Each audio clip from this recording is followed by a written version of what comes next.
Welcome, my friends. I am Sir Persevere, Knight of the Hand-Drawn Realm and a big fan of Star Wars.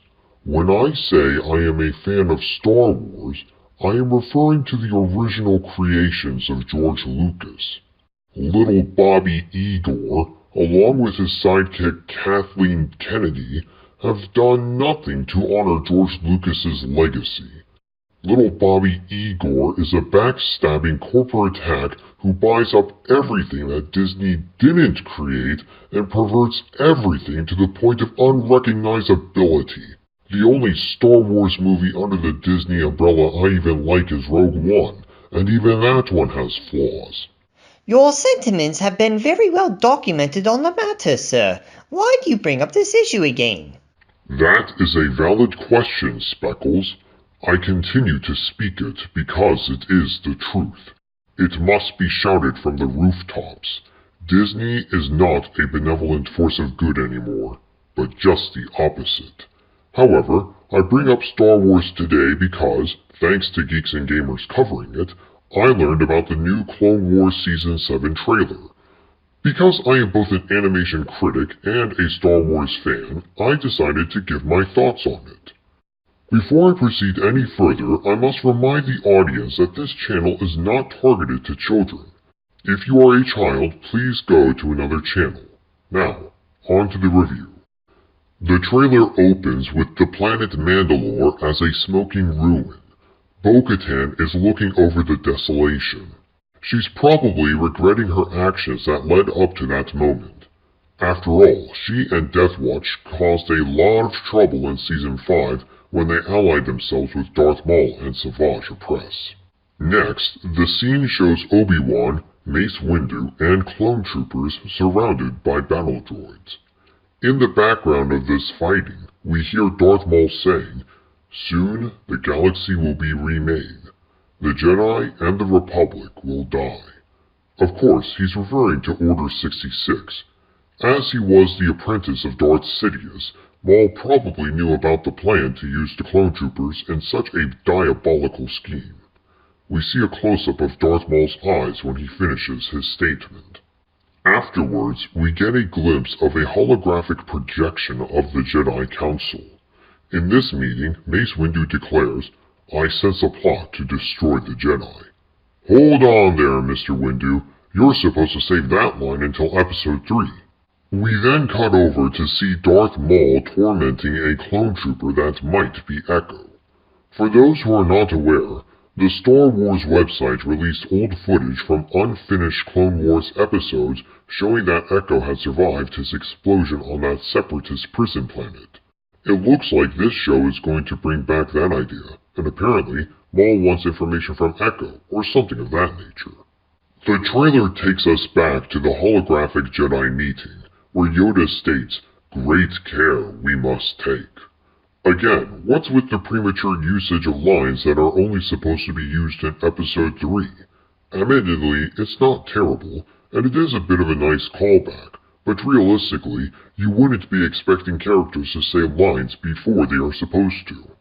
The scene transitions again, and we see Ahsoka Tano going putt-putt on her speeder bike on what appears to be Coruscant. So far, the trailer seems to be okay, so I guess Disney knows what it's due. Wait a minute, who is that? What kind of hairstyle is that? Granted, we've had female creatures in this galaxy with either crazy hairdos or no hair before, but human women typically have had traditional hairstyles in Star Wars. The only human women I've seen with hairdos like that in Star Wars are the crazy people who hung out in the nightclub in Episode 2. Just look at that blonde lady right there. She has the same hairstyle as the SJW girl. She's even drinking a soy latte. Do you know what crazy people in SJWs are known for? Accomplishing nothing of note. Do you know what SJWs in particular are also known for? Being driven by delusion and inserting themselves into situations where they don't belong in order to claim they accomplish great stuff of historical value. In reality, all SJWs ever do is make a big mess of things and beat up good people for no reason. You want to persuade me that this SJW girl can fix a spaceship? Maybe she should fix her hairdo first and lay off on her delusions and latte. I have a feeling this Clone Wars season will be ruined because of her. In full disclosure, maybe I'm wrong about this character. After all, there are plenty of women in real life with similar haircuts who are not SJWs. However, this is crazy, stupid, rich, social justice Disney we're talking about, so she's probably an SJW. Anyway, this annoying little prick is being set up as Ahsoka's weirdo friend. In the trailer, she asks Ahsoka, why would anyone walk away from being a Jedi? Ahsoka responds to the SJW girl's question with, we were trained to be keepers of the peace, not soldiers. The trailer shows Ahsoka shaking Bo-Katan's hand at this point. Then we see Anakin fighting some strange-looking droids that I've never seen before. Afterwards, we get Captain Rex saying in the background, we clones have mixed feelings about the war. Without it, we wouldn't exist. We see Captain Rex fighting alongside one of the Bad Batch clones. The Bad Batch clones were also featured in the same videos that showed Echo surviving his explosion. At that point, we cut over to a battle scene, and it is epic. In fact, it is so epic, we see clone troopers flying over the battlefield. Wait, they fly now?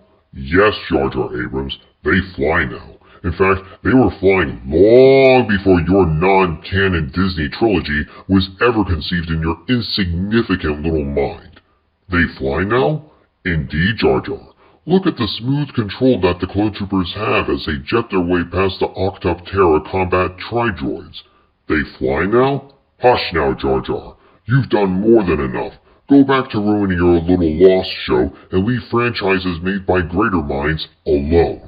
The scene then takes the viewers to a planet with a yellow atmosphere, and we see some dragon creatures flying around and transporting people. The words, streaming this February, announce the time at which this season will launch for viewing. We see Darth Maul's face again.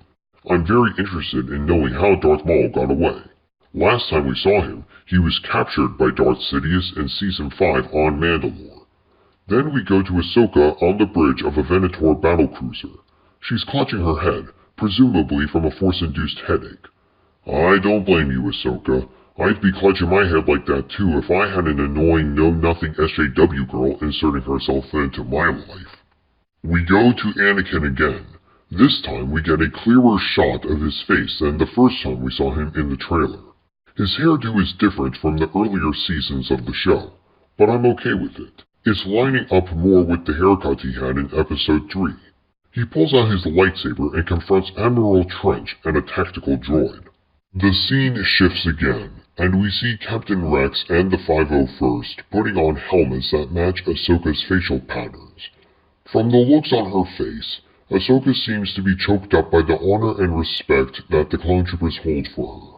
After that, we see Obi-Wan walking through a foggy battlefield. His face is grim with determination as he seeks to plow his way through the ranks of the Separatist clankers. We get more words popping up on the screen saying, "Witness the end."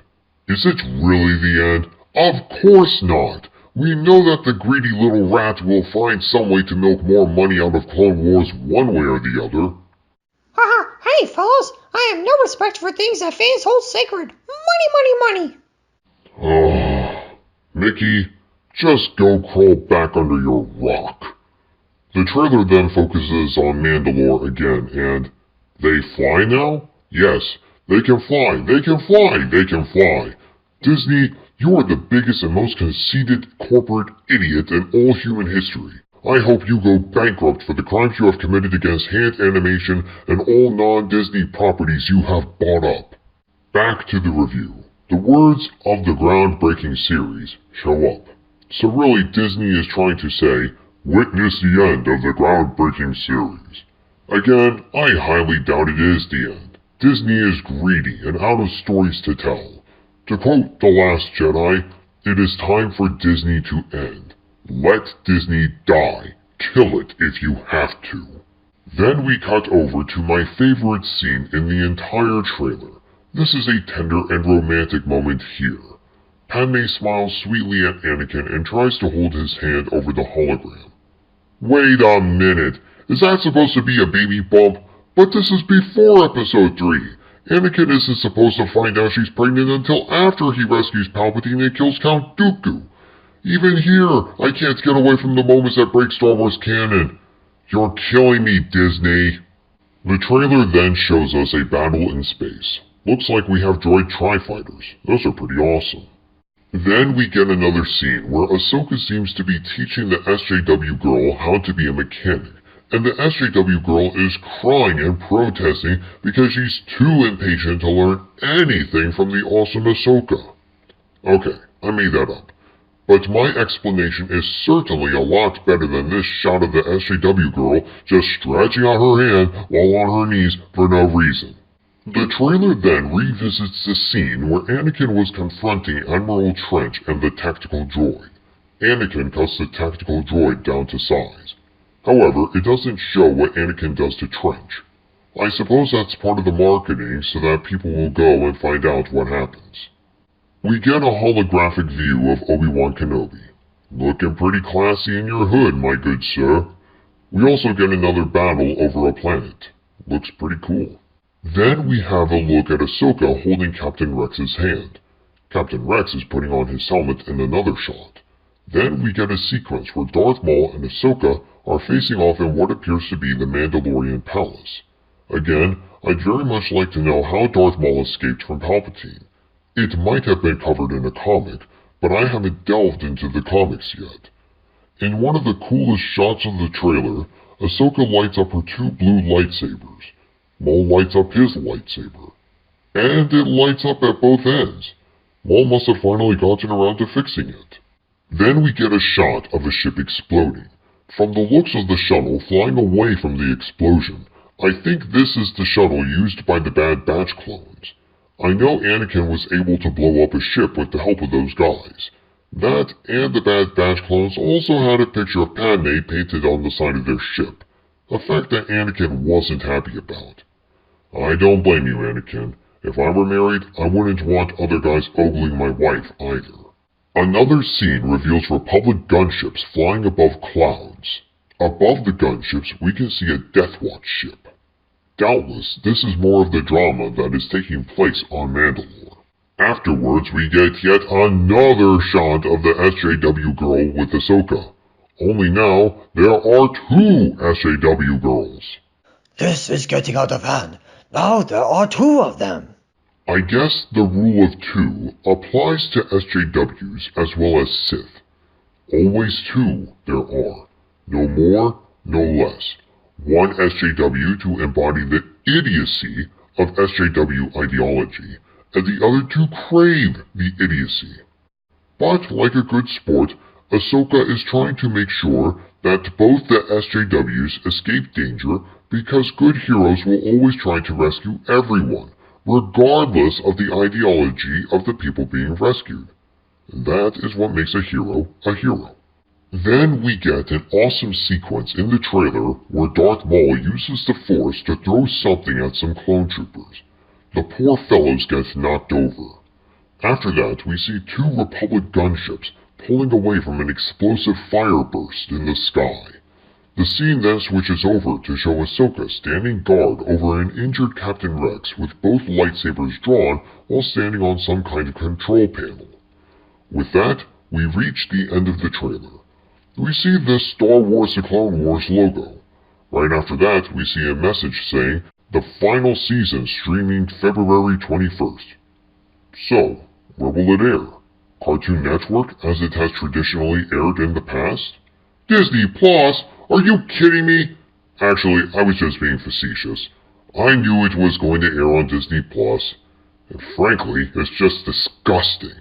The only thing that should be on Disney Plus are movies and shows made by Disney proper, not stuff that Disney never put the effort into making in the first place.